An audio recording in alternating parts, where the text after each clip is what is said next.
சின்னதா சின்னதா ரொம்ப தீவிரமான யோசனையில இருக்கீங்க போல. ஒன்றும் இல்லை, ரம்யா பற்றி தான். ரம்யா பத்தியா? ஆ இல்லை, ரம்யா பற்றினா ரம்யா பற்றி மட்டும் இல்லை. அப்பா நம்மளோட தாலிப்பெருக்கு ஃபங்க்ஷனுக்கு ரம்யாவை இன்வைட் பண்ணியிருக்காருல, அதான் எனக்கு தப்போன்னு தோணுது. ஏன் உங்களுக்கு அப்படி தோணுது? அவங்க இங்க வந்தா உங்களுக்கும் அவங்களுக்கும் இருக்கிற பிரச்சனை சரியாயிடும்ல.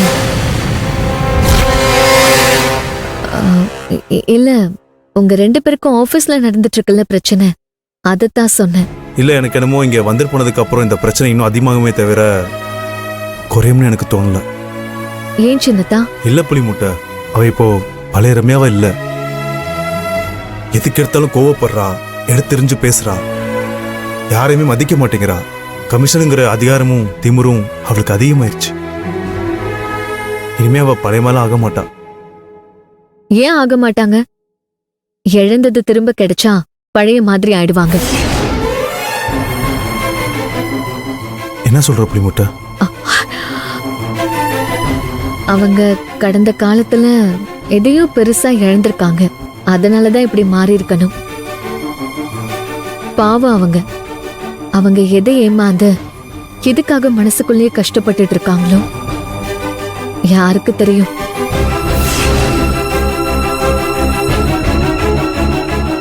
யாராலையும் அவங்க மனசளவுல ரொம்ப பாதிக்கப்பட்டிருக்கணும். அத சரி பண்ணிட்டா அவங்க வாழ்க்கையே சரியாயிடும் சின்னதா. என்ன இருந்தாலும் நீங்க அவங்களுக்கு நல்ல ஃப்ரெண்டா தானே இருந்தீங்க. உங்களுக்கு அத பத்தி எதுவும் தெரியாதா? இல்ல, எனக்கு அதை பத்திலாம் எதுவும் தெரியாது புலிமுட்டை. இப்ப கூட உங்களுக்கு உண்மையை சொல்றதுக்கு வாய் வரல சின்னதா. என்ன புலிமுட்டை? ஒண்ணும் இல்லைங்க சின்னதா. ரம்யாவுக்கு யார் மேல கோவம், யார் மேல வருத்தம்னு யோசிச்சுட்டு இருந்தேன். எனக்கு ஒண்ணுமே பிடிபட மாட்டேங்குது. ஆனா ஒண்ணு நிச்சயம், ரம்யா யாரு மேலயும் உள்ள கோவத்தை யாரு மேலயோ காட்டிட்டு இருக்காங்க. அது சரி, நீங்க என்ன நினைக்கிறீங்க? ரம்யா நாளைக்கு விசேஷத்துக்கு வருவாங்களா மாட்டாங்களா?